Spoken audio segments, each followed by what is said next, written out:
Guys welcome back to my YouTube channel unique classes. तो आज हम करने वाले हैं, क्योंकि आप सभी का एग्ज़ाम है, बोर्ड एग्ज़ाम फिजिकल एजुकेशन का 2 तारीख को है आप सभी का। तो आज हम जो करने वाले हैं वो है आपके फिजिकल एजुकेशन के इम्पॉर्टेंट क्वेश्चन करेंगे, या फिर कहूँ मोस्ट इम्पॉर्टेंट क्वेश्चन करेंगे। इसमें से आपके जो हैं बहुत ज़्यादा क्वेश्चन आपके जो हैं आपको अपने बोर्ड एग्ज़ाम में देखने को मिलेंगे। तो जैसे कि हम हमेशा से कई सालों से आप सभी की तैयारी करवाते आ रहे हैं, तो जो भी हम क्वेश्चन मोस्ट इंपॉर्टेंट बताते हैं वो आपके ज़रूर आते हैं। तो वीडियो को स्किप नहीं करना है, क्या पता कौन सा क्वेश्चन आ जाए, आपको नहीं मालूम है तो आपका टाइम वेस्ट होगा अगर आप जो है वीडियो को स्किप कर देंगे। मान लो जो क्वेश्चन स्किप किया वही क्वेश्चन आ गया, तो पूरी वीडियो देखने का क्या फ़ायदा होगा। ठीक है, तो और इसके साथ साथ मैं बता दूं, मैंने जो एक्सप्लेनेशन की जो वीडियोस है वो बनाई हुई है, उसकी प्लेलिस्ट की लिंक आपको डिस्क्रिप्शन बॉक्स में मिल जाएगी। साथ साथ में मैंने जो है इंपॉर्टेंट क्वेश्चंस भी करवाए हर चैप्टर के, तो वो भी आप देख लेना। और अब जो है आपका पूरी बुक में से जो भी आपका, जैसे बोर्ड एग्जाम में पूरी बुक में से कहीं से भी क्वेश्चन आ जाता है, उस टाइप से आपकी वीडियो यहाँ पर तैयार की जा रही है, तो देख लीजिए। तो चलिए स्टार्ट करते हैं। देखो, सबसे पहला जो क्वेश्चन है आपका, क्योंकि अब जो है 6-6 नंबर के क्वेश्चन आपके नहीं आ रहे हैं, तो आपका जो क्वेश्चन है ये इस तरीके से पूछा जा रहा है, क्योंकि आपके प्री बोर्ड भी हुए, सैम्पल पेपर भी हुए, उसके अकॉर्डिंग आपका जो एक क्वेश्चन यहाँ पर ये बनता है कि आपके जो विकार हैं, कितने टाइप्स के विकार होते हैं, सबसे पहली बात आपको ध्यान रखना है। ठीक है, पूछ सकते हैं, वो क्या करें, एक फ्लो चार्ट भी आपसे पूछ रहे हैं कि तुम जो है चार्ट बनाओ। एक चार्ट का मतलब जो है डायग्राम टाइप बताना है आपको कि विकार के कितने प्रकार हैं। तो यहाँ पर ADHD, SPD, ASD, OCD और ODD, ये 5 प्रकार के आपके विकार होते हैं। टिप्स पे याद होना चाहिए, साथ साथ में इनकी डेफिनेशन आपको बिल्कुल टिप्स पे याद होनी चाहिए। तो डेफिनेशन ये रही। और हाँ, यहाँ पर ये नहीं सोचना है कि मैं हिंदी मीडियम स्टूडेंट हूँ तो क्या मैं इंग्लिश में लिख कर आ सकती हूँ इसकी डेफिनेशन, तो ऑफ कोर्स आप लिख कर आ सकते हो। ठीक है, इसमें कोई और ऐसा भी होता है कि हमें कभी कभार कोई वर्ड जो है हमें हिंदी में नहीं आ रहा है, यानी कि कुछ ऐसे साइंस के वर्ड्स वगैरह होते हैं, तो उसे आप इंग्लिश में लिख सकते हो, बट आपको पूरा एग्जाम एक ही मीडियम में करना होता है। ठीक है, अब देखो ADHD की जो आपकी डेफिनेशन है, डेफिनेशन नहीं, इसकी फुल फॉर्म जो है वो है attention deficient hyper activity disorder, तो इसे याद कर लेना। और SPD की सेंसरी प्रोसेसिंग डिसऑर्डर है। ठीक है, ASD की आपके ऑटिज्म स्पेक्ट्रम डिसऑर्डर, OCD की आपके पोजिशनल डेफिशिएंट डिसऑर्डर, और ODD की ऑबिस आपका ये जो है, इसे आप अच्छे से कर लेना। ठीक है, तो इस तरीके से आपको ये जो है याद करनी है। इसे याद करने का कोई फॉर्मूला तो होता नहीं है, आपको खुद ही जो है नहीं याद होती है। तो एक ट्रिक मैं आपको बता सकती हूँ, अपनी कोई भी रफ नोटबुक उठाओ और उसमें आप जो हो 3-4 पेज जो है एक ही इसकी फुल फॉर्म से भर दो, आपको टिप्स पे याद हो जाएगी। ठीक है, क्योंकि और ध्यान एक ही जगह पे लगाना है, ऐसे नहीं है मन में कुछ और सोच रहे हो लिख कुछ और रहे हो, नहीं। तो इस तरीके से आपको याद हो जाएगी। अब जो नेक्स्ट क्वेश्चन देखते हैं जो आपका पूछा जाता है और पूछा जाएगा बोर्ड एग्जाम में, तो इसे बिल्कुल भी नहीं भूलना है, इस वाले जो ये मैंने अभी आपको बताया। ठीक है, नेक्स्ट क्वेश्चन जो है आपका, आपसे पूछा जाता है कि ADHD ये बहुत बार बोर्ड एग्जाम में रिपीट हुआ है। ऐसा नहीं है कि आपकी बोर्ड एग्जाम जो होंगे उसमें पहली बार आएगा, नहीं, ये बहुत बार, जितनी बार बोर्ड एग्जाम हुए हैं उसमें आपको लक्षण पूछे जाते हैं, और मोस्टली आपका जो लक्षण पूछा जाता है वो ADHD को लेकर पूछे जाते हैं। ठीक है, तो आपको 4 लक्षण तो अच्छे से करके जाने ही जाने हैं, और जब लक्षण करोगे तो मेरा मानना ये है कि एक ऐसा चार्ट बना देना, और फिर उसके बाद जब आप लक्षण करो तो जैसे कि मानो आपने लिख दिया एकाग्रता में कमी। ठीक है, तो इसको लिखने के बाद 2 या 3 लाइनें आपको लिखनी है, इसके बारे में थोड़ा सा एक्सप्लेन करना है, जिस तरीके से मैंने आपको वीडियोस में एक्सप्लेन किया है वही चीज़ अपने लैंग्वेज में आपको एक्सप्लेन करना है। ठीक है, इंप्रेशन काफ़ी अच्छा पड़ेगा। ठीक है, और टाइम की तो कोई कमी है नहीं आपके सभी के पास, तो ADHD के जो भी आसान से आपको लग रहे हैं लक्षण वो याद कर सकते हो, जैसे कि एकाग्रता में कमी, यानी कि जो भी ADHD से पीड़ित होता है, चाहे वो बच्चा हो चाहे वो बड़ा हो, उसकी एकाग्रता में, यानी कि वो एक जगह जो है अपना ध्यान जो है नहीं लगा पाता है, तो ये जो चीज़ है वो देखी गई है, और ये इसका एक मोस्ट इंपॉर्टेंट लक्षण है। ठीक है, दूसरा, वो जो है आसानी से विचलित हो जाता है, यानी कि जो ADHD से पीड़ित व्यक्ति होता है वो क्या है, एक जगह पे बैठ नहीं पाता है 5 से 10 मिनट तक भी। ठीक है, तो वो क्या करता है, अपने जो स्थान है, जगह है, वो बदलता रहता है, तो यानी कि वो एक स्थान पे विचलित हो जाता है। ठीक है, इस तरीके से। बिना सोचे समझे कार्य करना इसके अंदर आ जाएगा, इसको भी आप एक्सप्लेन कर सकते हो, ठीक है। और एक आपको मोस्ट इंपॉर्टेंट इसका लक्षण होता है, वो है आपका दिन में स्वप्न देखना, यानी कि हम जो है रात को सोते समय जो है सपने देखते हैं, और ये जो ADHD से पीड़ित व्यक्ति होते हैं वो दिन में भी क्या करते हैं, सपने देखते हैं। तो ये जो चीज़ है आप इसमें बता सकते हो। तो ये 4-5 लक्षण मैंने आपको यहाँ पर बता दिए, और भी आपको लिखे हुए दिख रहे हैं, आप इसमें से पढ़ सकते हो। जो भी आपको आसान लगे उसे आप कर लीजिए, क्योंकि इंपॉर्टेंट क्वेश्चन है ये आपका। नेक्स्ट क्वेश्चन देखते हैं। एक जो और क्वेश्चन है आपका, ASD के लक्षण भी जो है कई बार देखे गए हैं, जो इंपॉर्टेंट है उसको ही बता रही हूँ। वैसे तो कुछ भी नहीं स्किप करना चाहिए, आपको सब कुछ पढ़ना चाहिए, पर इन पर आपको बहुत ज़्यादा ध्यान देना है। तो ASD के जब लक्षण पूछे जाते हैं आपसे, तो 4-5 लक्षण आप जो है अपने याद कर सकते हो, जिसमें आपका आ जाएगा बातचीत करने की समस्या, यानी कि वो सार्वजनिक तौर पर क्या है, हिचकता है। जो भी ASD से पीड़ित होता है तो उसे बातचीत करने में बड़ी दिक्कत होती है, यानी कि वो जो सार्वजनिक यानी कि सामाजिक तौर पर, जहाँ पर समाज होता है, जहाँ पर जो पब्लिक प्लेस होता है, वहाँ पर जाने में वो हिचकता है। तो इसका मतलब क्या है, वो बात करने में क्या है, घबरा रहा है। तो ये चीज़ देखी जाती है। और इसमें जो बड़े कमाल की चीज़ आपको देखने को मिलती है कि किसी भी वस्तु को बार बार छूना, यानी कि उसकी एक आदत होती है, एक हैबिट होती है कि वो क्या करता है, किसी भी वस्तु को बार बार छूता है। इसके साथ साथ किसी भी चीज़ को, सामान की सफाई बार बार करता है, जैसे कि झाड़ू बार बार निकालना, इस तरीके से। तो ये चीज़ देखी गई है इसमें, यानी कि अपना काम जो है, दैनिक कार्य जो है वो बार बार करता है वो व्यक्ति, ठीक है। इसके साथ साथ उसे भाषा संबंधी जो समस्या वो भी होती है। आंखों के साथ वो संपर्क नहीं कर सकता, जैसे कि आई कांटेक्ट जो होता है वो नहीं कर पाता है, ठीक है। यानी कि वो हिचक रहा है, जहाँ पर भी उसके कॉन्फिडेंस लेवल की बात होगी वहाँ पर वो हिचकता है, ठीक है। ये चीज़ देखनी है आपको। तो बार बार दोहराने वाली जो क्रियाएं हैं वो करता है, जिसमें मैंने आपको बताया। और जो सामाजिक संपर्क है उससे भी वो दूर भागता है। तो ये चीज़ें आपकी एक जैसी ही है, बस थोड़ी सी टुकड़ों में कर दी है, और आपको इसको एक्सप्लेन करना है अपने आंसर में। और आंसर इस तरीके से लिखना है कि आपको ये लगना चाहिए जो एग्जामिनर है उसे कुछ भी नहीं आता है, यानी कि उसे आपको सब कुछ अच्छे से समझाना है, जैसे कि मैं आपको समझाती हूँ वैसे ही आपको आंसर में अटेम्प्ट करके आना है। ये नहीं है कि आप जो है समझाने की लैंग्वेज में लिखेंगे, नहीं। मेरा मतलब यहाँ पर ये है कि आप इस तरीके से आंसर लिख कर आएंगे कि आपके उस आंसर को हम कह सकते हैं कि ये बहुत बढ़िया आंसर है, जिसमें सारी चीज़ें कवर हो रही हों। नेक्स्ट क्वेश्चन देखते हैं, इंपॉर्टेंट वाला क्वेश्चन ही है, ठीक है। चलिए देखते हैं। अब देखो नेक्स्ट जो क्वेश्चन है आपका, इंपॉर्टेंट क्वेश्चन मैं बता सकती हूँ कि किस तरीके से क्वेश्चन जो है आपके योग वाले चैप्टर से पूछे जाते हैं। जैसे कि मैंने इंपॉर्टेंट क्वेश्चन जब करवाए तभी भी आपको बताया था, और एक्सप्लेनेशन जो है उसकी आप देख लो, क्योंकि उसमें मैंने इतनी अच्छे से आपको एक्सप्लेन किया है, मैंने वीडियोज़ डाली हैं कि आप समझ सको, यानी कि आसन करते हुए की वीडियोज़ भी डाली गई हैं बीच बीच में, कहीं पर फोटो दिखाकर आपको समझाया, पिक्चर दिखाकर। तो इससे आपको क्या है, चीज़ें आप जो भी चीज़ें आप इमेज से, वीडियो से समझते हैं वो आपके दिमाग में रहती है, तो उसे आप जरूर देखना, तो आसन आपके टिप्स पे हो जाएंगे। क्वेश्चन इस तरीके से पूछा जाता है, उच्च रक्तचाप यानी कि जो आपका हाई ब्लड प्रेशर रहता है उसको कंट्रोल करने के लिए कौन कौन से आसन हैं ये पता होना चाहिए आपको। अब वही कौन कौन से आसन है, तो देखो आपका जो है ताड़ आसन उच्च रक्तचाप को कंट्रोल में करता है, वज्र आसन हो गया, पवन मुक्त आसन हो गया, अद्र चक्रासन हो गया, भुजांग आसन, शवासन। अब आपको ध्यान रखना है, आपसे पूछ लेते हैं कि कोई भी जो दो या फिर कोई भी जो आसन है उसकी क्या करें, आप विधि बताइए, उसके लाभ बताइए, और उसको करते समय कौन सी सावधानियां रखनी है ये बताइए। तो ये जो है आपको मैं ये नहीं कहूँगी कि यही वाला आसन पूछा जाएगा या फिर यही वाला जो है आप रट के चले जाओ, नहीं, बिल्कुल भी नहीं।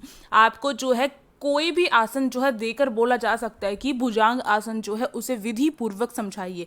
विधि पूर्वक बताने का मतलब है उसमें आपका लाभ भी आ जाएगा, विधि भी लिखोगे, फिर लाभ भी बताओगे उसके, और इसके साथ साथ फिर उसकी सावधानियां भी बताओगे। या फिर आपसे सिंपली ये पूछा जा सकता है कि मान लो ये ताड़ासन ले लिया उन्होंने, कहीं से भी उठा लिया, भाई आपकी बुक से ही उठाएंगे, तो ताड़ासन ले लिया, और फिर पूछ लेंगे जो ताड़ आसन है उसके 2 लाभ बताओ, तो केवल वहाँ पर 2 जो उसके लाभ है वो बताने। तो कैसे करोगे वो तो आपको खुद ही करना पड़ेगा, मैं ये नहीं कह सकती कि आप जो है ये जो अब मैं ये नहीं कह सकती कि पवन मुक्त आसन करके चले जाओ या फिर ये वाला करके चले जाओ, नहीं, कोई भी आसन लेकर आपसे पूछ सकते हैं। तो यहाँ पर मेरे समझाने का मतलब यही है कि आपको पता होना चाहिए मधुमेह को दूर करने वाले कौन कौन से आसन हैं, ठीक है, और उनकी जो विधि है वो आपको बहुत अच्छे से पता होनी चाहिए। इतनी डिफ़िकल्ट नहीं है, वीडियोज़ देख लो, मैंने हर एक उसकी अलग अलग वीडियो बनाई है, बहुत इंपॉर्टेंट है वो, तो लिंक उसका डिस्क्रिप्शन बॉक्स में होगा।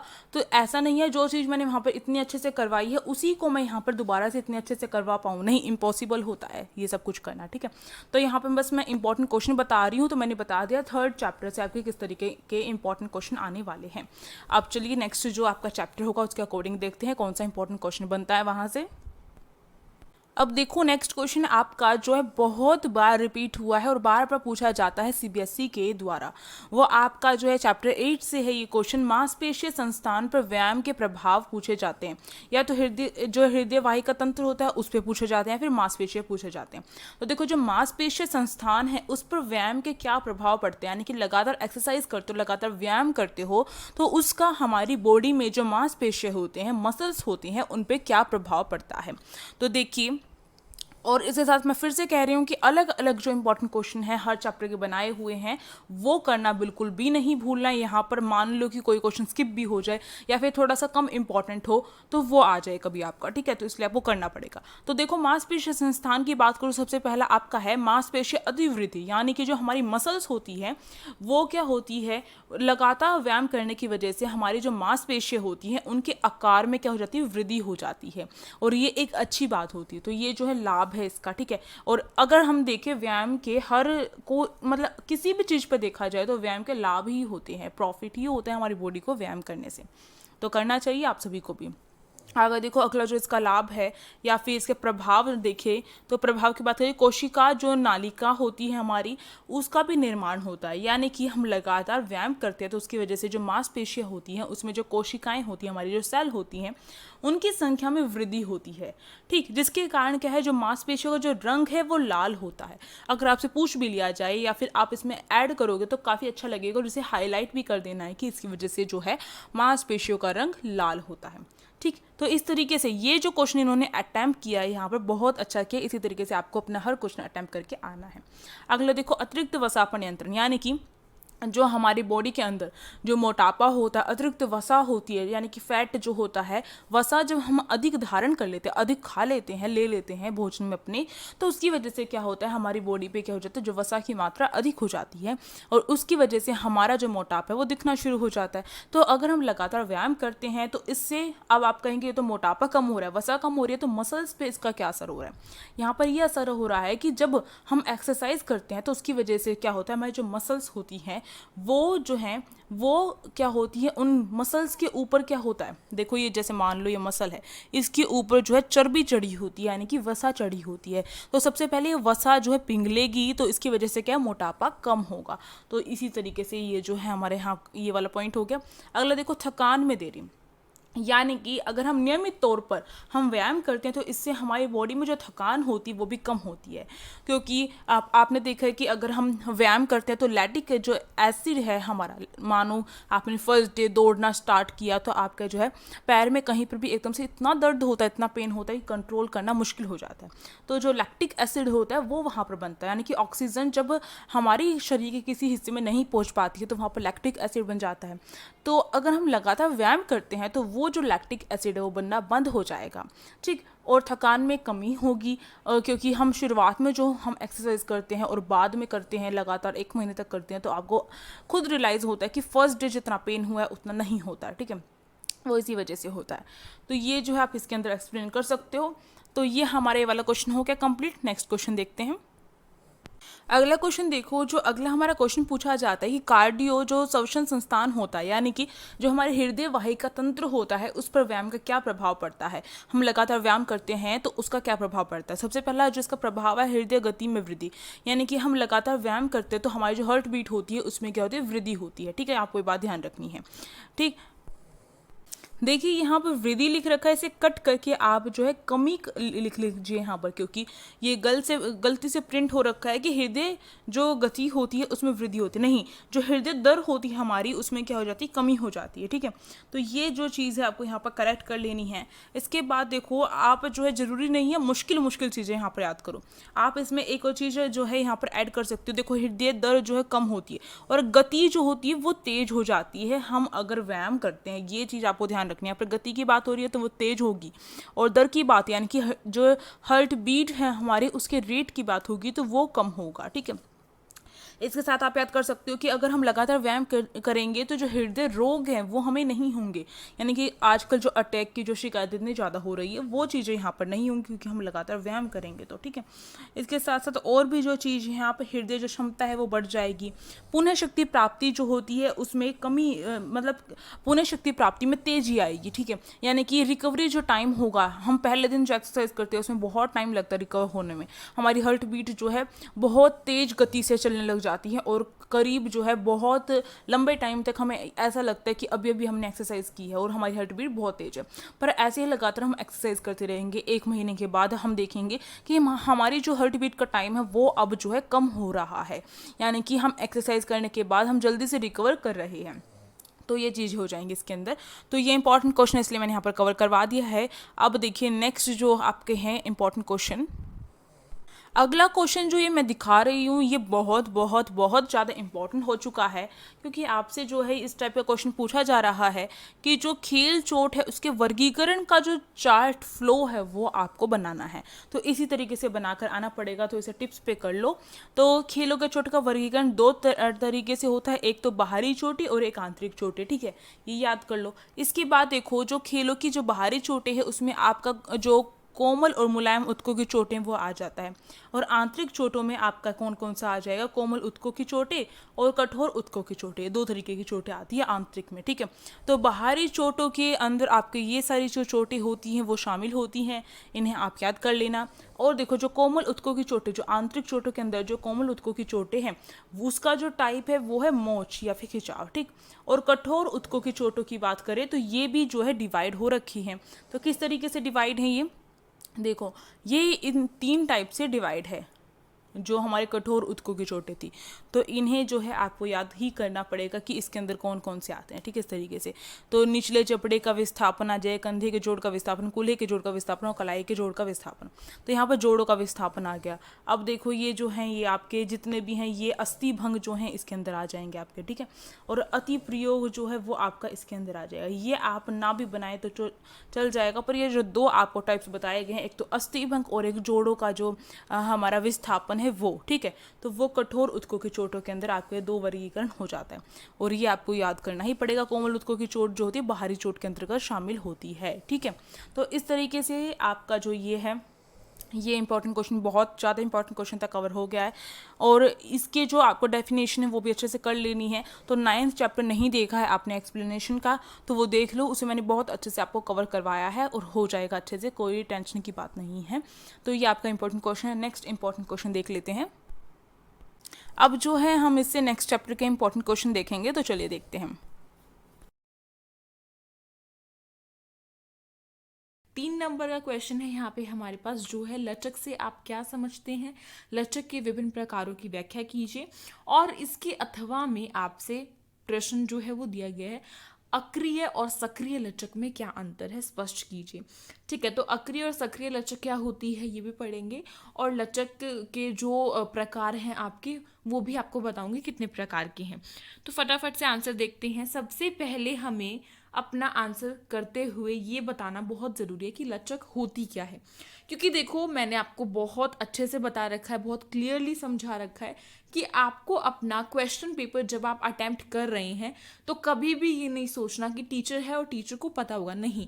जब आप क्वेश्चन पेपर में अपने आंसर्स जो हैं वो लिख रहे हैं, अपने आंसर्स आप अटेम्प्ट कर रहे हैं, उस टाइम पे आप टीचर होती हैं और जो आपकी टीचर है वो स्टूडेंट होती है, यानी कि वो स्टूडेंट बन के आपका क्वेश्चन पेपर चेक करेंगी। उनको नहीं पता कि लचक क्या होता है, लचक के प्रकार कितने हैं, तो हर एक अच्छे तरीके से आपको उसे एक्सप्लेन करना है, ठीक है।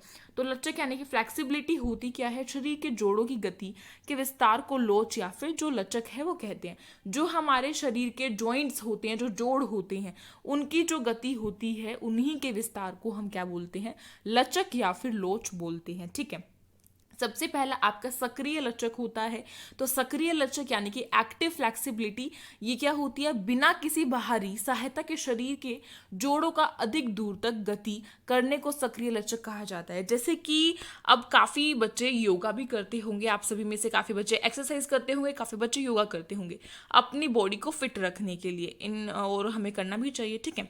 तो जो लचक है, सक्रिय लचक जो होती है वो क्या होती है, हम किसी बाहरी सहायता के बिना, यानी कि किसी दूसरे की हेल्प के बिना जब हम जो है कार्य कर रहे हैं, हम योगा कर रहे हैं, हम एक्सरसाइज कर रहे हैं, और उस टाइम पे हमारे जो जॉइंट्स हैं वो मुड़ते तुड़ते, आप सभी को पता है, उनकी गति जो है वो चेंज होती है बिना किसी दूसरे के सहारे के, यानी कि हम किसी और की हेल्प नहीं ले रहे हैं, हम खुद ही से कर रहे हैं, उसको कहते हैं हम सक्रिय लचक।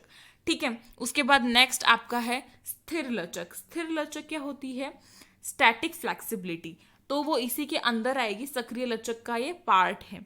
जो स्थिर लचक है वो है जब कोई खिलाड़ी लेटने, बैठने या खड़े होने की क्रिया करता है, तब यह क्रिया स्थिर अवस्था में की जाती है, उसे स्थिर लचक कहते हैं। यानी कि जब कोई भी खिलाड़ी, कोई भी एथलीट लेटने की, बैठने की और खड़े होने की जो क्रियाएं हैं वो कर रहा है, उस क्रिया को क्या बोलते हैं? स्थिर अवस्था में जब वो कर रहा है, यानी कि एक स्थिर पोजीशन में है, हिल डुल नहीं रहा, जैसे कि ये है। आपको यहाँ पे एग्जाम्पल दिया हुआ है पूरा फिगर के थ्रू, तो इसको हम स्थिर लचक जो है वो बोलते हैं। उसके बाद है गतिशील।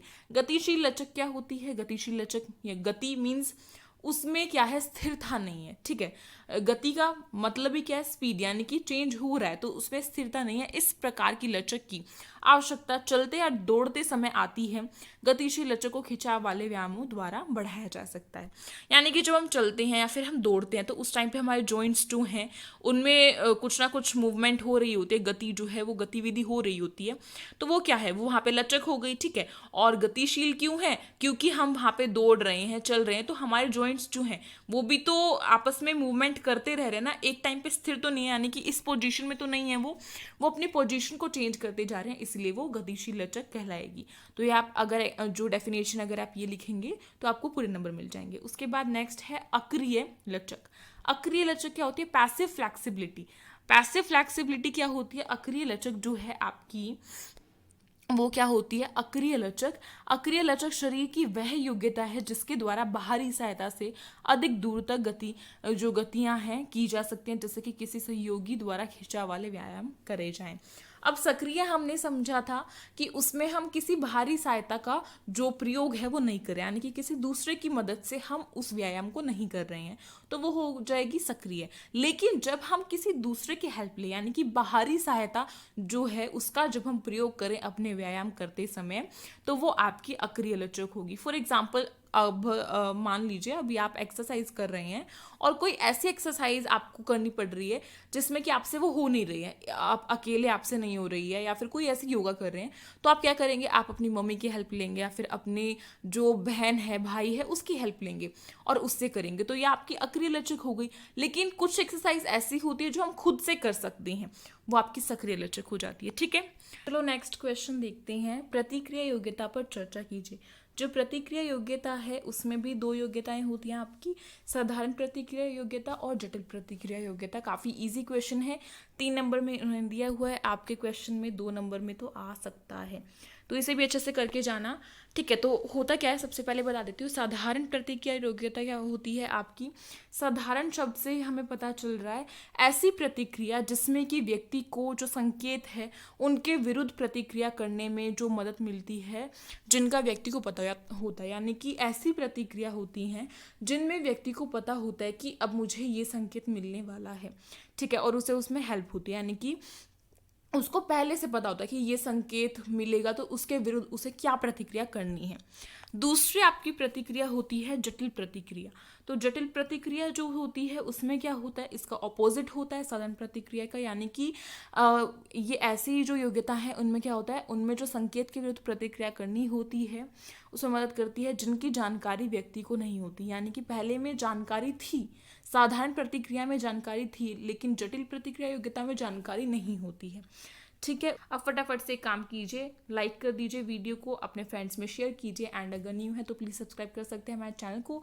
साइड में जो बेल आइकन है उसे कर सकते हैं प्रेस, जिससे कि न्यू वीडियोस की नोटिफिकेशन आपके पास आती रहे। एंड फटाफट से जो डिस्क्रिप्शन बॉक्स है उसे चेक कीजिए, उसमें वहाँ बहुत सारी लिंक दे रखी है, जैसे कि फिजिकल एजुकेशन की कंप्लीट सिलेबस की, इंपॉर्टेंट क्वेश्चन आंसर्स की चैप्टर वाइज, और सैम्पल पेपर की भी आपको जो लिंक है वो मैंने प्रोवाइड कर रखी है। टेलीग्राम ग्रुप को ज्वाइन कर लीजिए, नाम यूनिक क्लासेस के नाम से है। इंस्टाग्राम आईडी हमारी यूनिक क्लासेस के नाम से है, उसे भी जाके फॉलो कर सकते हैं। कोई भी क्वेरी हो फिजिकल एजुकेशन से रिलेटेड या फिर कोई और क्वेरी भी हो आपसे की स्टडी से रिलेटेड, तो भी आप मुझे वहाँ पे पूछ सकते हैं। तो कमेंट बॉक्स में कमेंट करके ज़रूर बताइएगा कि वीडियो कैसी लगी। मिलते हैं न्यू वीडियो के साथ। Thank you so much for watching this video.